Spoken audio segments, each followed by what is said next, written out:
I find that my age and like all the little like injuries in my body hold me back so much. Right. So Is there any hope for you? not that so much, but like I don't know, like what. I want to know if there's any hope for me. Okay. That's not your question, that's mine next. I mean, even just like sitting in that meditation, my back was on fire. Oh, I don't think that was purely age. yeah. So the back was on. Was that all? My knee hurt a lot. Knee hurt too. How's your knee now? It's okay now? It's okay. It's okay. Not great. Yeah. When you're sitting, it's no risk of injury. You just gotta sit there. Your back is on fire is a good sign, actually. Fire is purification. Agni, fire and purification. That's kind of what we're going for. Now you're lucky. Like you can sit there and you got like a knee thing going on. Your back is on fire, right? Like Naomi, she's got to like turn herself inside out and like stick her head up her butt, and then her back's like, oh, you know. And me too on some level. You know what I mean? Like I've got to go through all this like mission. You know what I mean? Like put my leg over here, and then my back's now like, oh, I feel something. I'm feeling something. You know? Like, on some level, because that's the whole essence is going to your limit, right? Going to your limit, just finding that outer limit and being with that. You know, using that outer limit as a tool to turn inside. So, you know, you don't need to feel like all of those things are restriction. You know, feel like those things are actually blessings, because that's your work. It's what it is, right? And it's not, you can't measure yourself based on how quickly you move past that. That's not the measure of the yoga practice. And this is why it's dramatically different than like an exercise, right? What you need to measure yourself the standards are, am I a better person? You know, am I more peaceful in my life? Not like, did I finally get lotus position? You know, it's the Jack Kornfield thing. You know, before lotus position, come to yoga practice, unroll your mat. After yoga lotus position, come to the practice, unroll your mat. It's like, great, lose lotus position, come to the yoga practice, unroll your mat. Do you know what I mean? And we can't judge our physicality based on the need to constantly improve in a linear fashion.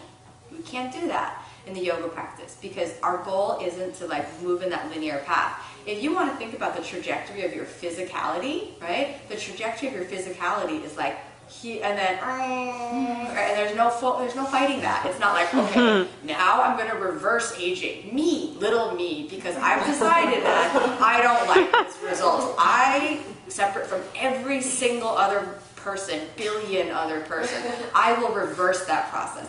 It's part of the acceptance. Do you know what I mean? And it's part of that changing your identification from, you know, what's going on here to what's going on inside, right? And it's an important lesson. And I think being someone that started yoga when I was in my, you know, I did my first class when I was 19, I've had a little bit, not too much, but a little bit of experience of how to relate to the body over a period of time. And if I treated my body today, when I'm 33, like I did when I was 19, I would injure myself. 100% I would injure myself.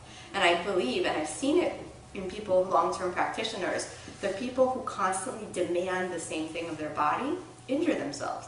But the people who say, you know, take this series back, I don't want it anymore.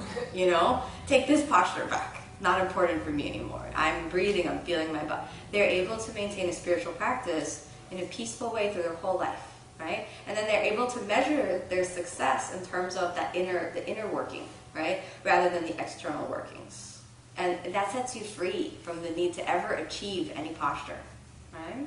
Pema Chodron has a great analogy about this. She said that because it's annoying anyhow, regardless of all that like stuff about turning inward, it's still annoying when your back's on fire and your knee hurts. It still sucks, you know. That's the truth of it. And it's supposed to suck. So that's also sad truth. But she has this great idea about this, this great story. Pema Chodron, she's a Tibetan Buddhist nun who happens to also be like Westerner, so she can totally relate with us and all our stuff, you know. She said that when she was sitting meditation in one practice, she had these things come, like really annoying, like burning sensations and, you know, evil thoughts, like trying to kill people kind of thoughts. And she's like, I'm a Buddhist nun. It's not good for me, you know. Like I gotta get rid of these, you know. And she's like, I can't believe this is here, like tormented by these like thought demons. And she went to her teacher, and he was like, oh.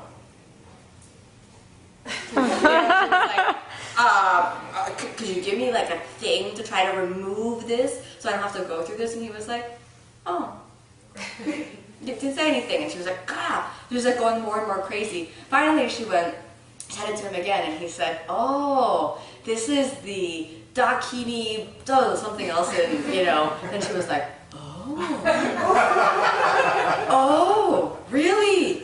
And she got all excited to like experience this like thing. Wow, it's the Dakini experience. Wow. Great. And then she went and she's like, there. And she's like, where are they? Damn, where are you, little thoughts? Totally gone. And what she realized, and I think this is really important, is that she was sitting there making all those things wrong. So they were coming up, she was making them wrong, trying to make them go away. So she was having an antagonistic relationship to them. She was saying, you've arisen and you're bad. You've arisen and you're bad. You've arisen and you're wrong. You've arisen, you shouldn't be here, right? And as soon as you say that, you tie yourself into a little knot about it that actually keeps you further entrenched in that. The moment you're like, yoo-hoo, I'm excited for you. Then, like magic, they're kind of gone. Or at least they don't bother you anymore. You know what I mean? Yeah.